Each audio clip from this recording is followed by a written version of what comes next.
नमस्कार दोस्तों, मैं पुलकित मोहन सिंगला। स्वागत है आपका हमारे चैनल में। दोस्तों, आज एस्ट्रोलॉजिकली ये जानेंगे कि हमें बुरे पड़ोसी मिलते हैं तो हम कैसे पता करें इस चीज़ को कुंडली में। दोस्तों, बहुत लोगों को बुरे पड़ोसी मिलते हैं और इतने बुरे मिलते हैं कि उनकी ज़िंदगी ख़राब कर देते हैं। पूरी ज़िंदगी कलेश, झगड़ा, छोटी-छोटी बातों पे नोका-झोंकी, ताने, इरिटेट करना, पानी क्यों डाल दिया, कुत्ते को क्यों घुमा दिया, ये क्यों कर दिया, वो क्यों कर दिया, किसी न किसी बात पे झगड़ा करना। और कई दफ़ा ये भी देखने को मिलता है कि झगड़े बहुत एक्सट्रीम हो जाते हैं। बात माँ-बहन की गालियाँ और हाथापाई तक आ जाती है।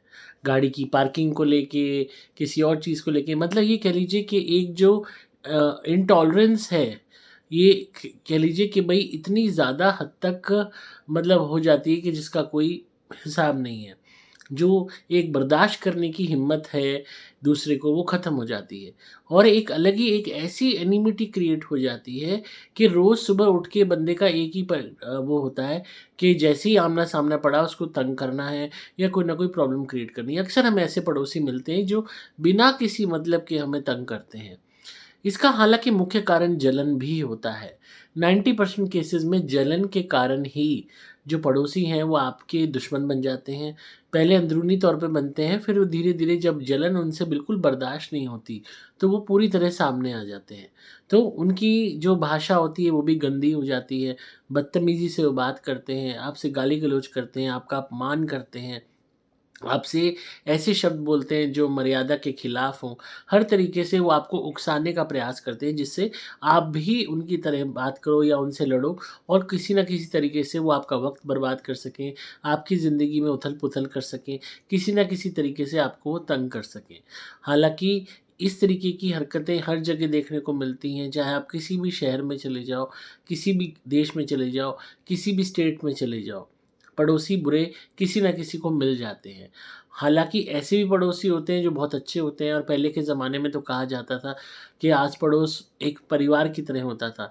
एक-दूसरे के का ध्यान रखना, एक-दूसरे की फ़िक्र करना, कुछ भी घर में अच्छा खाने को बनाए तो पड़ोसी को ज़रूर खिलाना, हर तरीके से एक प्यार होता था। पर आज के वक़्त में हम यही नहीं जानते हमारा पड़ोसी कौन है, पहली बात उसका नाम नहीं पता, वो क्या करते हैं नहीं पता और हर छोटी-छोटी बात पे, बहुत छोटी-छोटी बातों पे बच्चों की तरह लड़ना और वो लड़ाई बहुत बड़े रूप ले लेती है।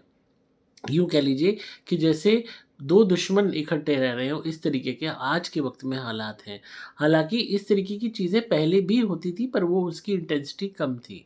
क्यों? क्योंकि पहले पैसा इतना नहीं था लोगों के पास, प्यार था। आज के वक़्त में आपातूपी है, पैसा है, हर एक को एक मन में ये कह लीजिए एक प्रतिस्पर्धा है कि मैं इससे बड़ा हूँ, मैं इससे बेटर हूँ। मैं इससे अमीर हूँ, मैं इससे ज़्यादा कमाता हूँ या मैं इसको दबाऊँ या अपना रोब झाड़ूँ, तो इस तरीके की चीज़ें आज के टाइम में ज़्यादा हैं। अगर हम कुंडली के हिसाब से देखें तो अक्सर जब हमारे तीसरे घर में कोई क्रूर ग्रह आके बैठ जाता है तो हमें बुरे पड़ोसी मिलते हैं या यूँ कह लीजिए पड़ोसियों के साथ झगड़ा इतना होता है कि पुलिस, कोर्ट, कचहरी, थाना तक की नौबत आ जाती है। कई दफ़ा क्रूर ग्रह के अलावा जो राशि होती है उसका स्वामी, जो राशि आपके 3rd हाउस में लग रही है, उसका स्वामी किसी नेगेटिव घर में बैठा हुआ होगा या लॉसेस के घर में बैठा हुआ होगा, तो तब भी इस तरीके के इम्कान पैदा होते हैं। क्रूर ग्रह में आप मान सकते हैं कि शनि अगर वहाँ बैठे हैं, तो इस तरीके के विवाद हो सकते हैं, केतु के बैठने पे हो सकते हैं, राहु के बैठने पे हो सकते हैं। सबसे ज़्यादा विवाद जिस ग्रह के बैठने से होते हैं पड़ोसियों से, वो है मंगल ग्रह। अगर मंगल आपके तीसरे घर में आ जाते हैं, तो मंगल बध हो जाता है। यानी क्योंकि मंगल बुध के शत्रु हैं। उससे ये चीज़ कन्फर्म आप ले लीजिए, अगर अब मंगल या मंगल की राशि आपके तीसरे घर में है, तो आपको शत्रु मिलेंगे ही मिलेंगे पड़ोसी के रूप में।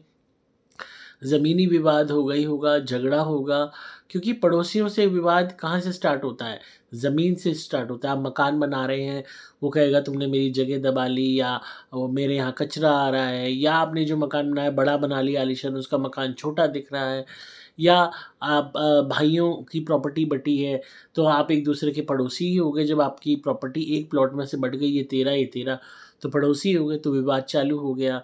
या आपने कहीं पे जगह ली, वहाँ आप कुछ कर रहे हैं तो दूसरा बंदा आपको तंग कर रहा है। ये तो हर तरीके से जो एक मंगल से जुड़ी हुई जो स्टार्टिंग होती है, ये बहुत गंदी होती है, पड़ोसी इतने गंदे मिलते हैं जिसका कोई हिसाब नहीं है, जिसकी कोई लिमिट नहीं है। तो अगर मंगल तीसरे में आ गए तो इस चीज़ को कोई नहीं बदल सकता कि आपको गंदे पड़ोसी ना मिलें। यहाँ तक कि आप शहर बदल लो, जगह बदल लो, घर बदल लो, तो भी आपको पड़ोसी गंदे मिलेंगे। जिस गंदे पड़ोसी को छोड़ के आप दूसरे शहर में गए, दूसरे सेक्टर में गए, वहाँ आपने घर मिला लिया, वहाँ जो पड़ोसी नया मिलेगा वो उसका भी बाप निकलेगा जो पहले वाला था। ये बात लिख के ले लीजिए। और आप मकान बदलते-बदलते थक जाओगे, पर पड़ोसी एक से बढ़कर एक मिलेंगे, गंदे मिलेंगे, झगड़ालू मिलेंगे, आपको तंग करने वाले मिलेंगे। यहाँ तक कि जो भी आपका विवाद है प्रॉपर्टी से रिलेटेड, अपने भाई-बहनों से रिलेटेड, वो ऐसा हो जाएगा कि जैसे पड़ोसी आपस में ज़मीन के उसमें लड़ते हैं, बाउंड्री वॉल पे लड़ते हैं, छोटी-छोटी चीज़ों पे लड़ते हैं, इस तरीके से आपका झगड़ा बना रहेगा। आपको ये चीज़ बहुत ज़्यादा समझनी है कि अगर तीसरे घर में कोई भी क्रूर ग्रह आ रहा है, जिसमें मंगल तो हम सबसे टॉप पे लेके चलेंगे और उसके अलावा शनि है, राहु है, केतु है, और मंगल के साथ अगर कंजक्शन बन के ये आ रहे हैं या मंगल अकेला भी है, तो आपको बहुत सावधान रहने की ज़रूरत है, क्योंकि पड़ोसी से विवाद में इसमें भाई-बहन भी आते हैं थर्ड हाउस में। इसीलिए मैंने कहा कोई प्रॉपर्टी हो जिसमें भाई-बहनों का बँटवारा हुआ हो, तो एक ही लैंड में बँटवारा हुआ तो वो आपस में क्या बन गए? पड़ोसी। तो दोनों ही चीज़ें फुलफ़िल कर रहा है तीसरा घर, आपका भाई-बहन का भी और पड़ोसी का भी। विवाद इतना तगड़ा होगा कि हाथापाई के साथ-साथ जान तक चले जाना, कोई जो है शरीर का अंग भंग हो जाना, इस तरीके के इम्कान भी हो सकते हैं। तो इसलिए आपको बहुत सावधान रहने की ज़रूरत है। आपको झगड़े में, विवाद में कम से कम पड़ना है। खुद एक्टिवली फ़िज़िकल फ़ाइट्स नहीं करनी।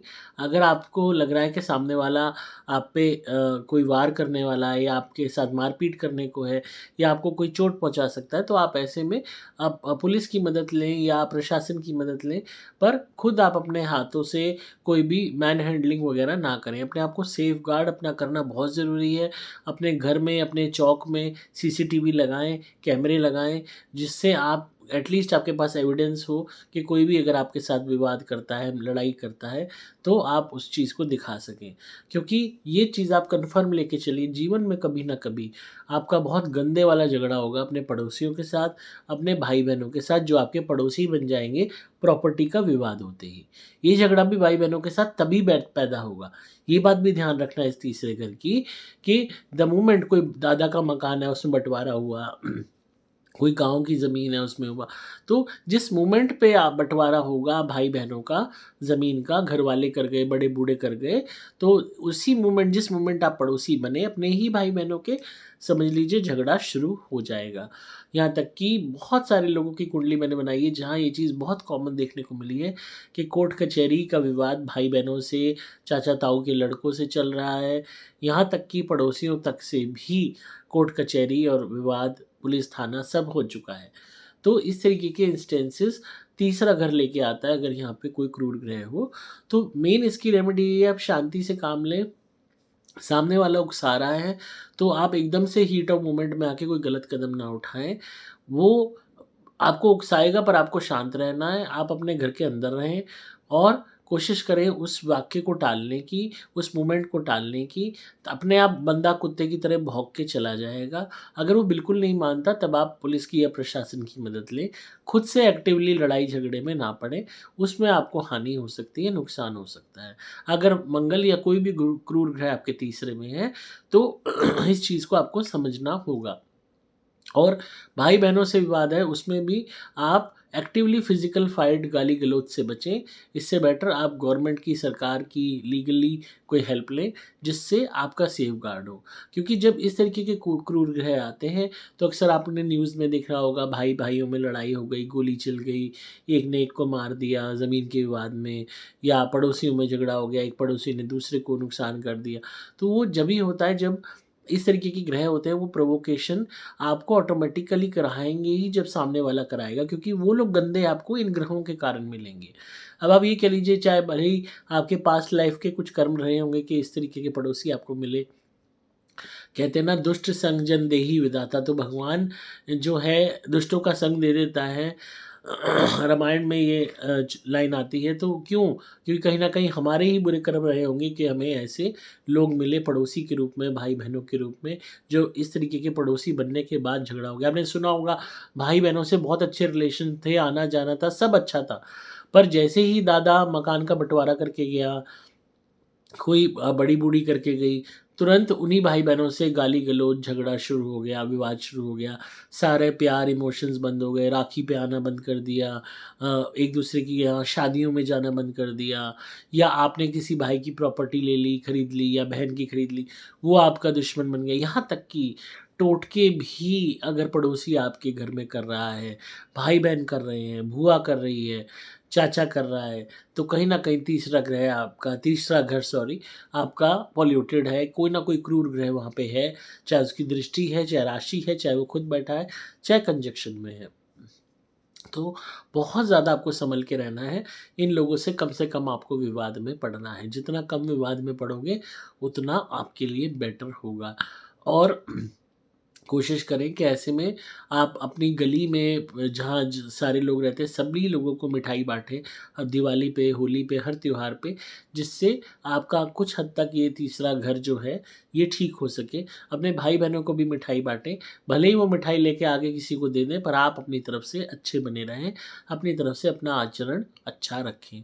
थोड़ा सा संभल के रहें, ब्लाइंड ट्रस्ट ना करें, और अंधों के विश्वास ना करें, उनका दिया हुआ कुछ भी ना खाएं, उनके घर में रात को अकेले ना जाएँ। कभी भी आपको लग रहा हो कि आपको कोई खतरा है, तो आप उनसे उनके घर में ना मिलें।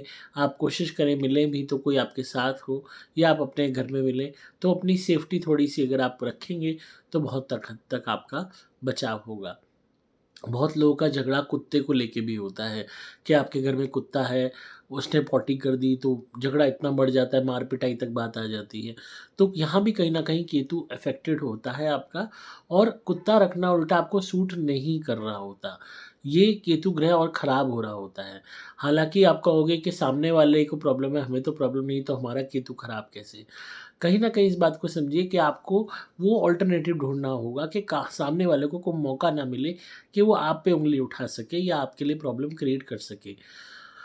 केतु कई दफ़ा थर्ड में होता है, या ऐसे घरों में होता है जहाँ पे आपका जीवन का सुख चैन चला जाता है, और आपने खुद देखा होगा कि कुत्ता पालने के बाद से प्रॉब्लम्स आपकी लाइफ में बढ़ी हैं। कहीं न कहीं कुंडली में केतु खराब है, इस वज़ह से प्रॉब्लम्स बढ़ी हैं। केतु की रेमेडी है कि आप गली के कुत्तों को की हेल्प करें, उनको भोजन कराएँ, उसी से केतु ठीक हो जाते हैं। हाँ, शौकिया तौर पे प्यार में, मोहब्बत में आप कुत्ता पाल रहे हो, तो कोशिश करें कि पूरी उसकी रिस्पॉन्सिबिलिटी रखें, और ख़ासकर पॉटी और पेशाब के मैटर्स में किसी को मौका ना दें कि कोई आपसे झगड़ा करे कि भई उनके घर के आगे करा दी या यहाँ करा दिया। तो जितना कम आप उस चीज़ को होने देंगे, उतना कम आपका विवाद बढ़ेगा।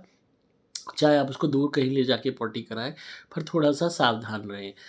इस तरीके के वाक़ये हो सकते हैं कि आपके पेट को कोई हार्म पहुँचाए, उसको कोई मारने की कोशिश करे। अक्सर पड़ोसी ऐसा करते हैं कि अगर किसी के पास कुत्ता हो, तो पड़ोसी उस कुत्ते को मारने का कोशिश करते हैं, लाठी से या कुछ भी ज़हर वाली चीज़ खिला के। अक्सर लोग बहुत गंदे और क्रूर हो जाते हैं, और आप उसका मुकाबला मतलब सोच भी नहीं सकते कितना वो क्रूर हो सकते हैं।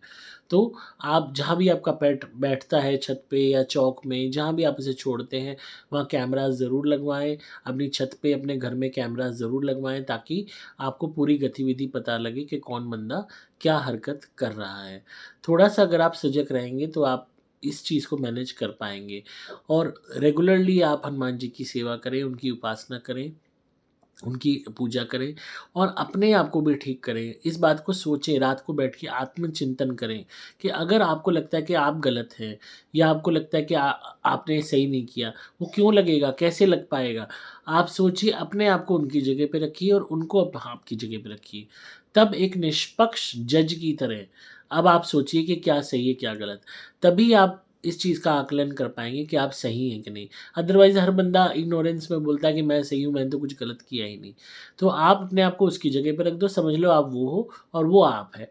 अब आप एक जज बन जाओ, और आप देखो कि ये 2 लोग लड़ रहे हैं, तब आप फैसला करो कौन सही है, कौन गलत है। बिल्कुल निष्पक्ष होके आत्मचिंतन अकेले में करो, आपको अपने आप आपका जवाब मिल जाएगा कि आप कहाँ गलती पे हो। तो उस गलती को आप सुधारो। गलती सुधारने से आपकी आत्मा की ग्रोथ होगी, आपकी आत्मा बढ़ेगी, बेहतर होगी और धीरे धीरे मोक्ष की तरफ बढ़ेगी। हमारी आत्मा इस धरती पे क्यों आती है कि हम अपनी गलतियों को, अपने विकारों को छोड़ते चले जाएं और ऊपर की तरफ उठें। ऊपर की तरफ उठना यानी कि ईश्वर की तरफ जाना। जितना ज़्यादा पाप करोगे उतना नीचे की तरफ जाओगे, पाताल की तरफ जाओगे। भारी भारी आपका शरीर रहेगा, आपका आत्मिक शरीर भी इतना भारी होगा कि आप ईश्वर तक जाने का मार्ग जानते ही नहीं होगे। तो अपने विकारों को छोड़ो, अपनी कमियों को दूर करो, अपनी गलतियों को सुधारो। जिसके साथ गलत किया है उससे माफ़ी माँग लो, उसके साथ आगे गलत करना बंद कर दो, उसके साथ अच्छा करना शुरू कर दो।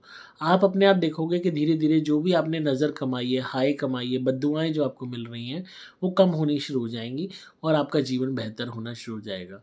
तो अपने आप को भी सोचिए एंड तब अगर आप गलती में हैं तो उस गलती को सुधारिए। उसको ठीक कीजिए। ऑटोमैटिकली आप देखेंगे कि चीज़ें आपके फ़ेवर में होनी शुरू हो जाएँगी। खाली भगवान की उपासना से, उपायों से काम कई दफ़ा क्यों नहीं चलता?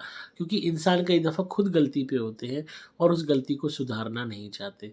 तो इसलिए उस चीज़ को सुधारिए, अपने आप को सुधारिए और धीरे-धीरे आप देखेंगे आपकी जो अच्छाई है ना, वो इतना सर चढ़ के बोलेगी कि वो आदमी अपने आप बदनाम हो जाएगा जो आपसे बदतमीज़ी कर रहा है या आपको गाली दे रहा है, वो अपने आप बदनाम हो जाएगा। धीरे-धीरे हर इंसान समझ जाएगा, इतनी रोटी हर कोई खाता है।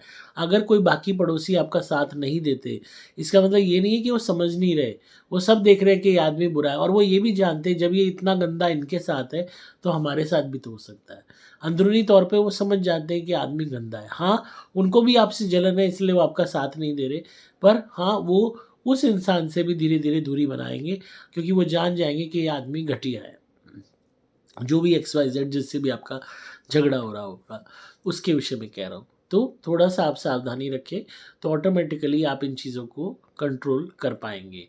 और आप और फ़र्दर रेमेडीज़ के लिए अपनी कुंडली बनवाएँ, विश्लेषण कराएँ मुझसे, ताकि एक सटीक आपको दिशा मिल सके, ताकि आप कोई भी जीवन में गलती ना करें और किसी भी तरीके की परेशानी से बच सकें।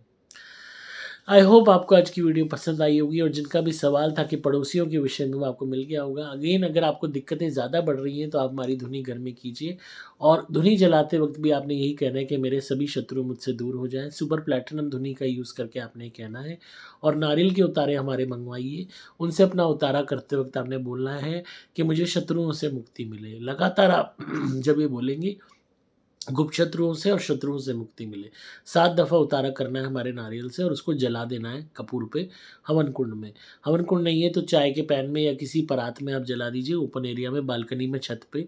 नारियल हम भेजेंगे, ये अभिमंत्रित होते हैं और ऑटोमेटिकली आपके गुप्त शत्रुओं को और शत्रुओं को, दोनों को आपसे दूर करने का काम करेंगे। ये भूत प्रेतों पे ही कारगर नहीं है बल्कि जीवित इंसानों पे भी बहुत असरदार है, जो आपके जीवन में परेशानी लाते हैं। संपर्क करके मंगा सकते हैं मोबाइल नंबर 8130331007 पे। आप नए जुड़े हैं तो व्हाट्सएप कीजिए, आप डिटेल्स आप जो भी चाहते हैं, नारियल चाहते हैं या धुनी चाहते हैं, आपको सारी डिटेल मिल जाएगी। नंबर दोबारा बोल रहा हूँ 8130331007। मैं हूँ आपका दोस्त पुलकित मोहन सिंगला।